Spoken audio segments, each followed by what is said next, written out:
मित्रों, आप सभी को कार्तिक पूर्णिमा की हार्दिक शुभकामनाएं। आज सुनिए कार्तिक पूर्णिमा के दिन सुनी जाने वाली कथा। मित्रों, इस पवित्र कथा को शुरू करने से पहले अभी तक आपने हमारे चैनल को सब्सक्राइब नहीं किया तो चैनल को सब्सक्राइब कर ले। मित्रों, कार्तिक पूर्णिमा की पौराणिक कथा के अनुसार तारकासुर नाम का एक असुर था जिसके 3 पुत्र थे, तारका, कमला और विद्युमाली। जब भगवान शिव के पुत्र भगवान कार्तिकेय ने तारकासुर का वध कर दिया तब उसके तीनों पुत्रों ने बदला। एक दिन श्री ब्रह्मा जी ने उन तीनों को वरदान मांगने के लिए कहा तो उन्होंने अमर होने का वरदान मांगा। ब्रह्मा जी यह बात अच्छी तरह से जानते थे कि अगर उन्हें यह वरदान दे दिया गया तो वे अपनी शक्तियों का केवल दुरुपयोग ही करेंगे और सभी को परेशान करेंगे, इसलिए उन्होंने यह वरदान देने से इनकार कर दिया। श्री ब्रह्मा जी ने उनसे कहा कि तुम लोग इसकी जगह कोई अन्य वरदान मांग लो। तब तीनों कहने लगे कि फिर उनके नाम का एक नगर बसाया जाए और जब भी कोई उनका वध करना चाहे तो सिर्फ एक तीर से तीनों का अंत एक साथ ही कर सके। तब श्री ब्रह्मा जी ने तथास्तु कहकर उन्हें वह वरदान दे दिया। वरदान प्राप्त करने के बाद तारकासुर के पुत्रों ने तीनों लोकों पर अधिकार कर लिया और देवताओं पर अत्याचार करने लगे। उनके अत्याचारों से परेशान होकर सभी देवता गण भगवान शिव की शरण में गए और उन तीनों का वध करने की प्रार्थना की। तब महादेव जी ने विश्वकर्मा जी से एक दिव्य रथ का निर्माण करवाया और सभी देवताओं ने अपना अपना अंश उस दिव्य रथ को प्रदान किया। तब उस दिव्य रथ पर सवार होकर भगवान शिव उन तीनों का वध करने निकल पड़े। देवताओं और राक्षसों के बीच भयानक युद्ध चल रहा था। युद्ध के दौरान जब तीनों राक्षस एक सीट में आए और जब अभिजीत मुहूर्त हुआ उस समय भगवान शिव ने एक तीर से तीनों का वध कर दिया। कहा जाता है कि तभी से भगवान शिव को त्रिपुरारी कहा जाने लगा। उन तीनों के अत्याचारों से मुक्त होने की खुशी में देवताओं ने देव दिवाली मनाई, दीप जलाकर खुशियां मनाई। इसी कारण से कार्तिक पूर्णिमा को त्रिपुरारी पूर्णिमा और देव दिवाली के रूप में भी मनाया जाता है, क्योंकि जिस दिन भगवान शिव ने त्रिपुर नाम के राक्षस का वध किया था वह दिन कार्तिक पूर्णिमा का दिन था। अब सुनिए भगवान विष्णु के मत्स्य अवतार की कथा। मान्यताओं के अनुसार एक बार एक प्रतापी राजा जिसका नाम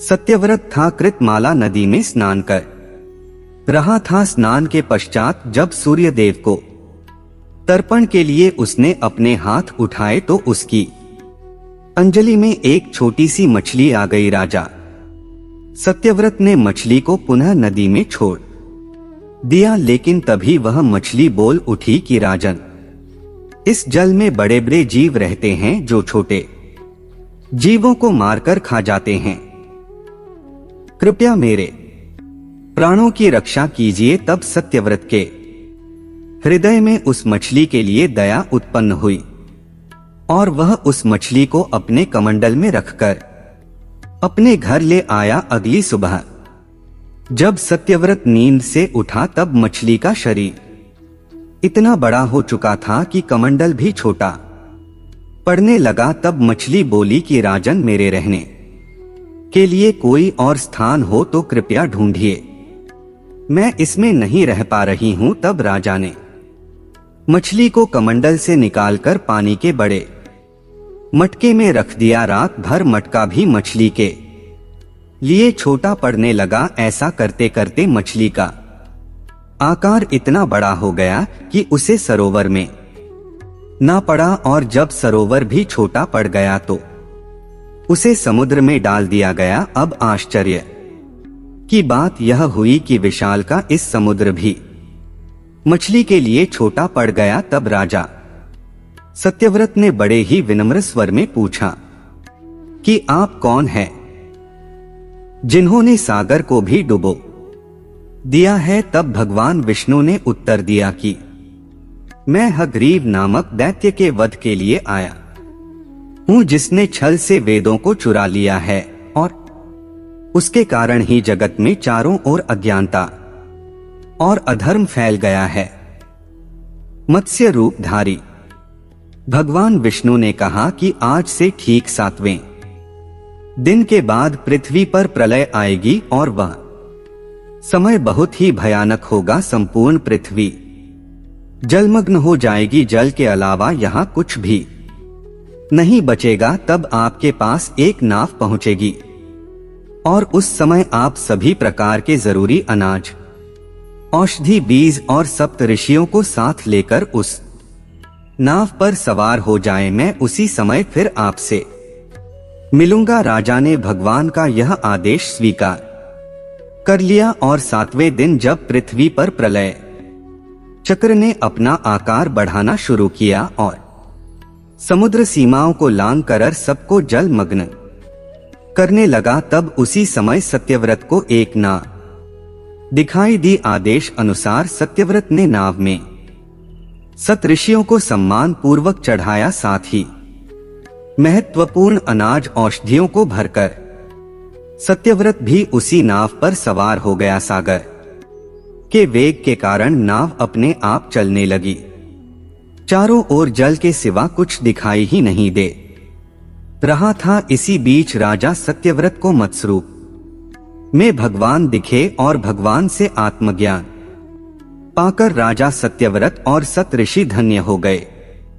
जब समुद्र का प्रकोप शांत हुआ तब भगवान ने हयग्रीव का वध कर सभी वेद वापस छीन दिए और ब्रह्मा जी को वापस सौंप दिए। इस प्रकार भगवान विष्णु ने मत्स्य रूप धारण कर वेदों का उद्धार किया तथा प्राणियों का कल्याण किया। कार्तिक पूर्णिमा के दिन ही मणकरी का स्नान भी किया जाता है। विश्व की प्राचीनतम नगरी काशी का मणकर्णिका घाट सभी घाटों में सबसे महत्वपूर्ण है।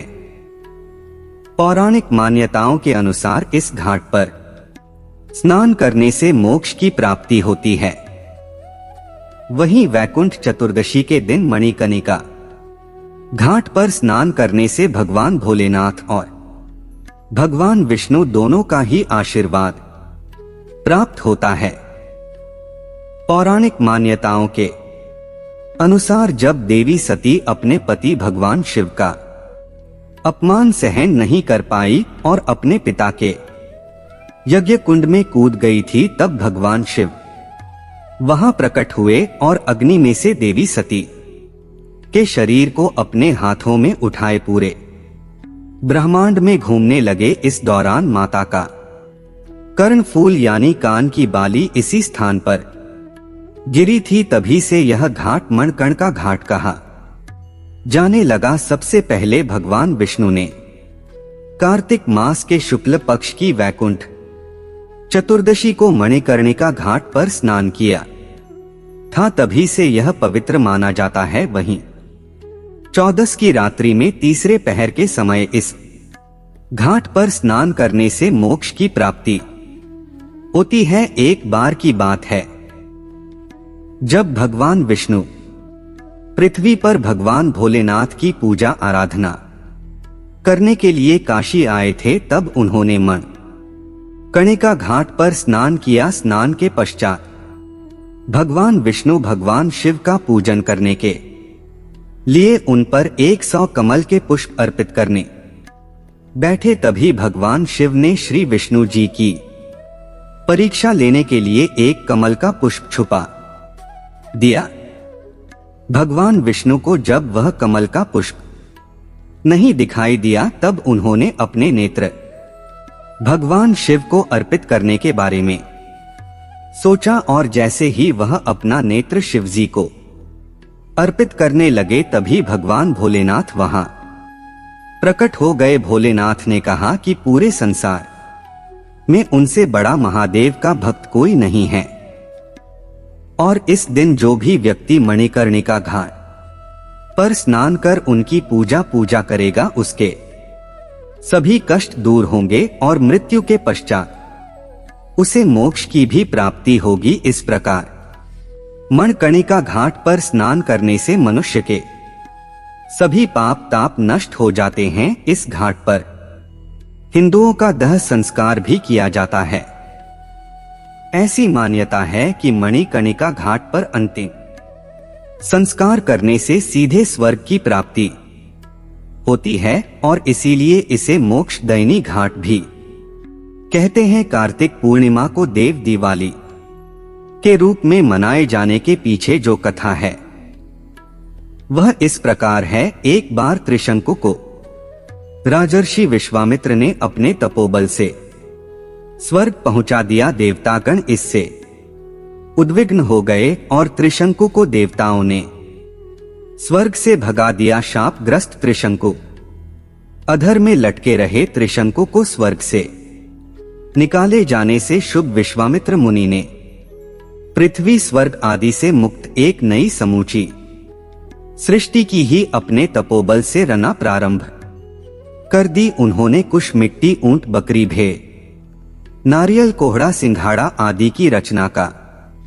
क्रम प्रारंभ कर दिया। इसी क्रम में विश्वामित्र मुनि ने वर्तमान ब्रह्मा विष्णु महेश की प्रतिमा बनाकर उन्हें भी अभिमंत्रित करके उनमें प्राण फूंकना आरंभ कर दिया। अब तो सारी सृष्टि डावाडोल हो उठी, चारों ओर कोहराम मच गया। तब हाहाकार के बीच देवताओं ने मुनिवर विश्वामित्र से ऐसा न करने की प्रार्थना की। तब महर्षि प्रसन्न हो गए और उन्होंने नई सृष्टि की रचना का अपना संकल्प वापस ले लिया। देवताओं और ऋषि मुनियों में प्रसन्नता की लहर दौड़ गई। पृथ्वी स्वर्ग पाताल सभी जगह इस अवसर पर दीपावली मनाई गई। यही अवसर अब दिवाली के रूप में जाना जाता है। कार्तिक मास में चिड़ा चिड़ी की कहानी सुनी जाती है, जो कि कार्तिक पूर्णिमा के अगले दिन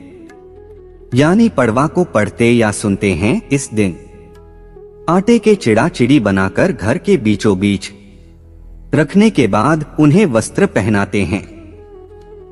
घर के सभी कमरों में घर का सारा सामान रखते हैं और चिड़चिड़ी को खील बताशे और लड्डू का भोग लगाते हैं। इस दिन खिचड़ी बनाकर घी और आम के अचार के साथ ठाकुर जी को भोग लगाकर खुद भी प्रसाद ग्रहण करते हैं और खिचड़ी की सामग्री का दान मंदिर में भी देते हैं। जिन लोगों का अपना घर नहीं है और घर खरीदने की आपकी इच्छा हो, किसी कारण से आप घर नहीं खरीद पा रहे हो या आपका मकान बनने वाला हो, तो आपको चिड़ाडी की इस कहानी को आज जरूर सुनना चाहिए। ऐसा माना जाता है कि यह कहानी सुनने से मकान बहुत जल्दी बन जाता है, या जो इच्छा आपकी है, मकान जिस तरह का मकान आपको चाहिए वो इच्छा भी आपकी जल्दी पूरी हो जाती है।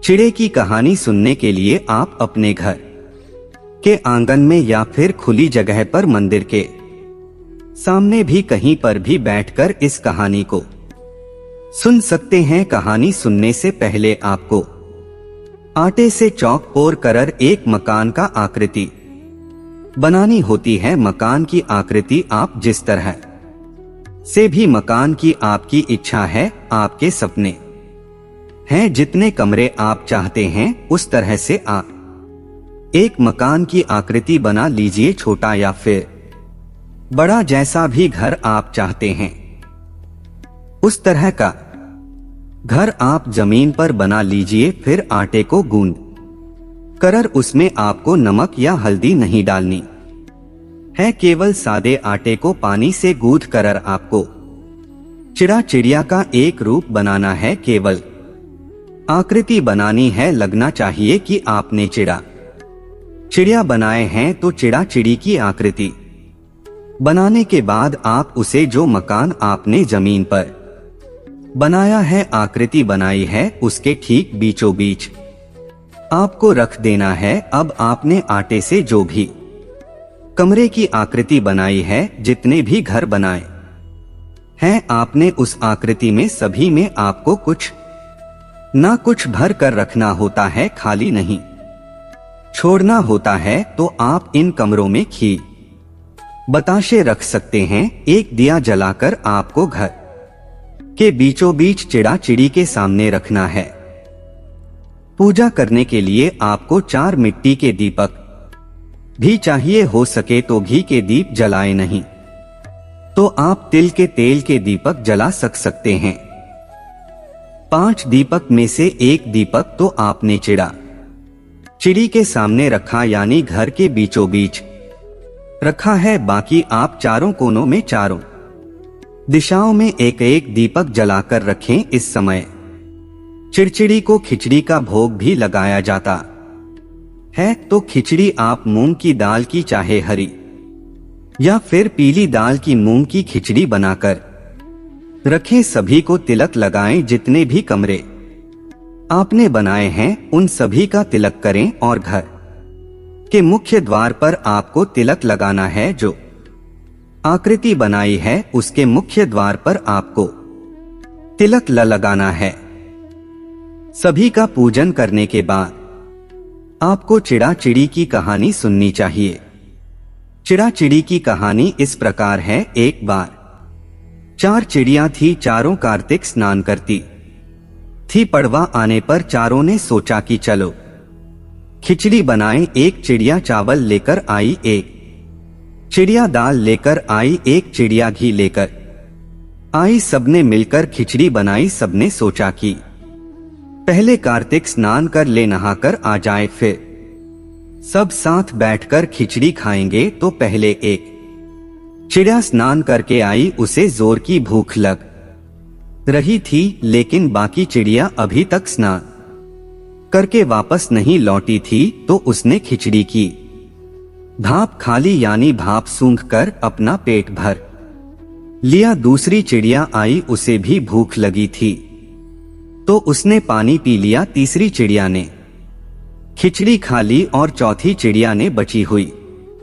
खुरचन खा ली। कुछ समय के बाद चारों चिड़िया मर गई। जिस चिड़िया ने भाप खाई थी वह तो राजा के घर राजकुमारी बनी। जिस चिड़िया ने पानी पिया वह कुम्हार की लड़की बनी। जिस चिड़िया ने खिचड़ी खाई थी वो अगले जन्म में ब्राह्मण की लड़की बनी। और जिस चिड़िया ने खुरचन खाई थी वह हथिनी बनी। अब कुमार की लड़की राजा के यहाँ दासी बनी। ब्राह्मण की लड़की राजकुमारी की सहेली बनी। हथिनी भी राजा के यहाँ पर ही थी। राजकुमारी को पिछले जन्म की सारी बातें याद थी। राजकुमारी का विवाह हुआ। जब वह विदा हो रही थी तो राजा से बोली, पिताजी मैं अपनी सहेली और दासी को भी साथ लेकर जाऊंगी। राजा ने कहा ठीक है, ले जाना। राजकुमारी फिर भी नहीं गई तो राजा ने पूछा, अब तुम्हें और क्या चाहिए? तो वह बोली,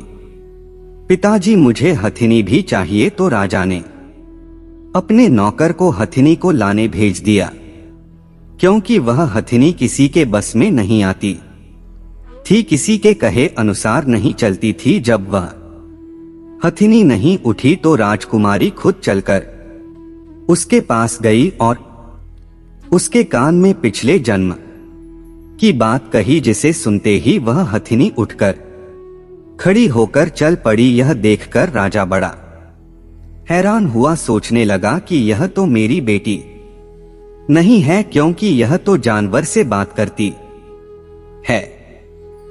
राजा ने सोचा कि शायद मेरी बेटी के रूप में यह कोई और बहुरूपिया है। तब राजा ने क्रोध के मारे तलवार निकाल ली और कहा कि सच सच बता तू कौन है, नहीं तो मैं तेरी गर्दन काट दूंगा। तब राजकुमारी ने अपने पिताजी से अपने पिछले जन्म की सारी बात कही। यह सुनकर सभी को बहुत हैरानी हुई। तब वह राजकुमार जिससे राजकुमारी का विवाह हुआ था यह सब देख रहा था। तब वह राजकुमारी से कहने लगा कि अगर कार्तिक स्नान की इतनी महिमा है तब तो हम दोनों भी मिलकर जोड़े से कार्तिक स्नान करेंगे और खूब दान पुण्य करेंगे। चिड़ा चिड़े की इस कहानी को सुनने के बाद गणेश भगवान की कहानी सुनने से ही कहानी का पूरा पुण्य मिलता है।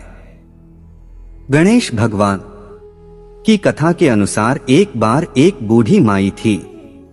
मिट्टी के गणेश जी बनाकर रोज उनकी पूजा करती थी। रोज बनाती लेकिन रोज गणेश भगवान की मूर्ति गल जाया करती। एक बार एक सेठ का मकान बन रहा था, वह वहां पहुंची और बोली, पत्थर का गणेश बना दो। मिस्त्री बोले, जितनी देर में हम तेरा पत्थर का गणेश बनाएंगे उतनी देर में अपनी दीवार ना चिन लेंगे।